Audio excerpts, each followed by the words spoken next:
अस्सलाम वालेकुम स्टूडेंट्स। उसके बाद जो हमारा नेक्स्ट टॉपिक होगा that will B long columns under eccentric loading. जो हमने इससे पहले लोडिंग पढ़ी थी वो थे हमारे पास केसेस। जब हमने पढ़ा था यूलर्स में हमने पढ़ा था कॉलम, जो जितने भी केस आपने किए थे उस उनके सब केस में आपके पास जो कॉलम होता था वो होता था एक्सियली लोडेड कॉलम। कॉलम के एक्सीस पे और लोड पे वो कोइंसाइड हो रही थी। लेकिन अब हमारा केस ऐसा हो सकता है कि जो कॉलम हमारा है लोड बिल्कुल उस पर कोइंसाइड नहीं हो रहा है, लेकिन at a distance some E distance offsets जो है इसेंट्रिसिटी ई डिस्टेंस पे वो लोड अप्लाई पी हो रहा है। तो अब आपको इस केस में देखना पड़ेगा कि क्या हो जाएगा, लोड में क्या वेरिएशन आ जाएगी।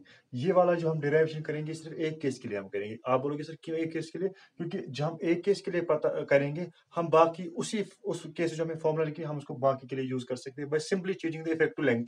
हमारे पास यहाँ केस है बोथ एंड हिंज्ड का। बोथ एंड हिंज्ड के बाद हमें पता है effective length is called actual length, but different case के लिए डिफरेंट लेंथ होगी। तो हम सिर्फ इफेक्टिव लेंथ को चेंज क्या करेंगे, बाकी हमारी सारी फॉर्मूला सेम रहेगी। अब हम यहाँ पे आप डायग्राम में देखो लोड पी कहाँ पे अप्लाई हो रहा है। इसेंट्रिसिटी एट डिस्टेंस ए है, ये पॉइंट बी है, ये पॉइंट बीच में जो deflection that is Y max at distance L by two, at distance L by बीच में हमारे पास वाई मैक्स है। हमने एक सेक्शन लिया है at distance X from the B, उस एक्स पे जो डिफ्लेक्शन है दैट इज वाई। हम जब मोमेंट निकालेंगे इस वाले पॉइंट पे, वाई वाले पॉइंट पे, ऑब्वियसली बात है क्योंकि आपको साइन कन्वेंशन पता है तो ये आ जाएगा बेंडिंग मोमेंट जो आ जाएगी minus P E plus Y. फिर जब आपने इसको सिंपलीफाई कर दिया ई आई डी, और आपको पता है मोमेंट डिफरेंशियल इक्वेशन मोमेंट इसको E I D square upon D X square, आपने इसको जब वहां से इक्वेट करके फिर आपने इसको डिफरेंशियल इक्वेशन बनाया है। डिफरेंशियल इक्वेशन जब ये बन गई उसके बाद आपको पता है डिफरेंशियल इक्वेशन जो आपने कॉलम में देखा है इन इसका सोल्यूशन किसके बराबर होता है, that is y is equal a cos x root P Y plus b sin x root P Y minus e।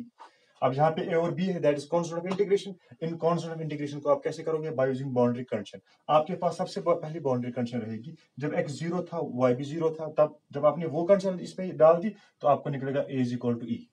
फिर दूसरी कंडीशन कैसे आप निकालोगे, आप इस इक्वेशन को डिफरेंशिएट करोगे। जब आपने इसको डिफरेंशिएट किया dy upon dx equal minus a, ये इक्वेशन आपको बन गई। तो इसमें आप कैसे निकालोगे, आप बी ये जो दूसरा कांस्टेंट बी आपको पता है, आपको ये चीज पता है जो हमारे पास बीच वाला पॉइंट है, सेंटर पॉइंट जो हमारा है, इस पे जो है इस पे जो क्या बोलते उसको स्लोप जीरो होगा। दैट मींस अगर मैं ऐसे लिखूं at x is equal to L by two dy upon dx is equal to zero. Obviously बात है स्लोप वहां पे क्या होगा, जीरो। जब आप इस इक्वेशन में इसको डाल दोगे तो आपको b निकल जाएगा। हमारे पास जो दूसरा constant integration that is b, वो b आएगा हमारे पास बराबर b will be equal to, वो b हमारे पास आ जाएगा b is equal to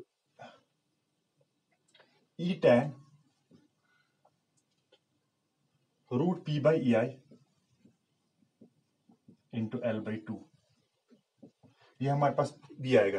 that means हमारे पास ए भी पता है और हमारे पास बी भी पता है। जब हम उन दोनों कांस्टेंट इंटीग्रेशन को जनरल इक्वेशन में डाल देंगे तो हम आराम से इस क्वेश्चन को सॉल्व कर सकते हैं। जब आपने दोनों को इसमें डाल दिया तो हम लिख सकते हैं जो हमारे पास इक्वेशन आ जाएगी y is equal to A के पहले E cos root P by E I into X plus B के पहले आप लिखोगे E tan root P by E I into L by two sine P by E I X minus E, जो आपके पास general equation है। ये आपको निकली, जो आपने ए और बी दोनों को डाल दिया जनरल इक्वेशन में। फिर आपको पता है at X is equal to L by two Y is equal to Y max. उस पे जो जब ये इस पॉइंट पे आप देखोगे जो डिफ्लेक्शन होगी वो मैक्सिमम होगी कॉलम में। तो at x equal L by two y equal y max, तो यहाँ पे आप इसको लिख सकते हो वाई मैक्स। सिमिलरली यहाँ पे जहां जहां एक्स है वहां पे आप क्या दोगे, एल बाई टू। जब आप वहां पे एल बाई टू दोगे तो आपको फिर से एक निकल जाएगी। तो यहाँ से जब मैं इसको माइनस को यहाँ लाऊंगा मुझे निकल जाएगा Y max plus E is equal to, simple मैं इसको कर रहा हूँ ब्रैकेट में, यहाँ से जो है इस वाई मैक्स प्लस ई को जब मैं कर रहा हूँ तो वहां से अंदर भी एक ई रहेगा, उसको मैं बाहर कॉमन करके निकालूंगा, लिखूंगा फिर ऐसे e cos root P by E I into L by two plus tan के पहले मैं लिख सकता हूँ sine p root e I into L by two divide by cos root P by E I into L by two into sine root P by E I into L by to.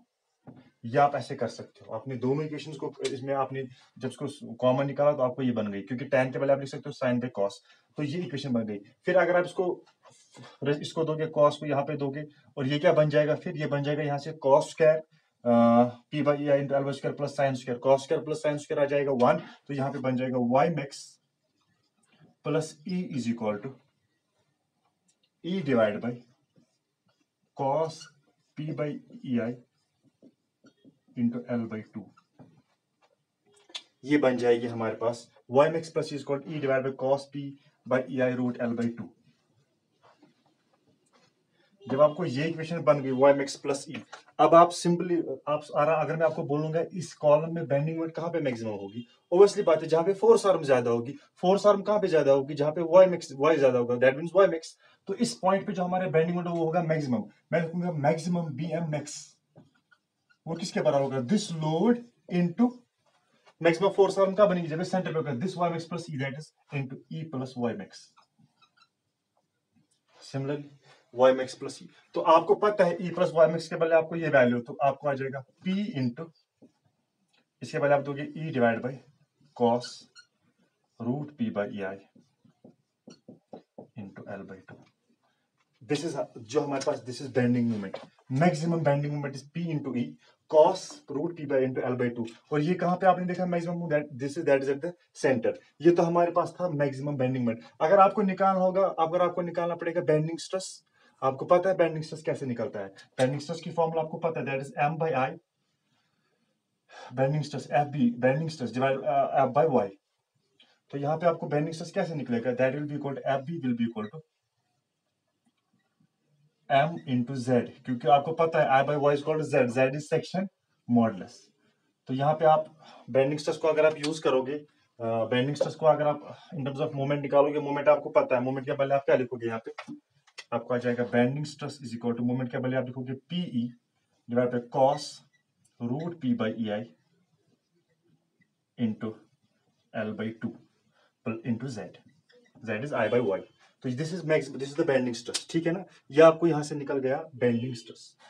अब obviously बात है, जब column पे load पड़ जाएगा, मैंने फिर से आपको, जब कॉलम पे लोड पड़ जाएगा, कॉलम पे जब लोड पड़ेगा डायरेक्ट स्ट्रेस भी पैदा करेगा और बेंडिंग स्ट्रेस भी पैदा कर रहा है। बेंडिंग स्ट्रेस इसके बराबर है, और डायरेक्ट स्ट्रेस किसके बराबर होता है, लोड बाय एरिया। तो अगर आप डायरेक्ट स्ट्रेस बोलेंगे that will be equal P F D, F direct stress, that will be similarly P by A. आराम से डायरेक्ट स्ट्रेस किसके बराबर होगा, load divide by area.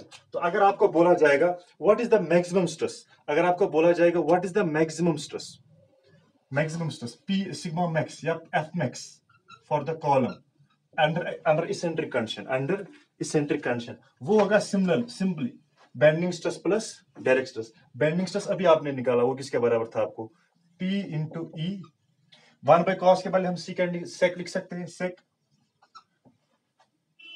Root P by ई आई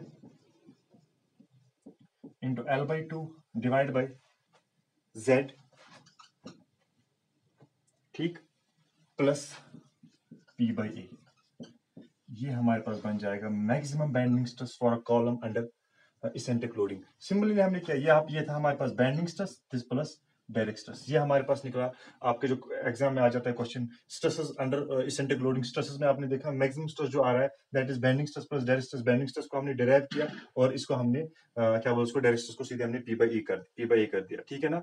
अब एक इंपॉर्टेंट चीज है, आप बोल सकते हो सर ये तो हमने किया फॉर बोथ एंड्स हिंज्ड, हमारे पास जो डिफरेंट केस है हम उसको कैसे कर सकते हैं। यहाँ पे आप देखो जो ये एल है, दिस इज एल इफेक्टिव, ठीक है ना, एल इफेक्टिव। अब हम चूंकि हमारा केस था क्या बोलते हैं इसको, बोथ एंड्स हिंज्ड, उसके लिए एल इफेक्टिव इज एल के बराबर है, that means in this case our case L effective is called L.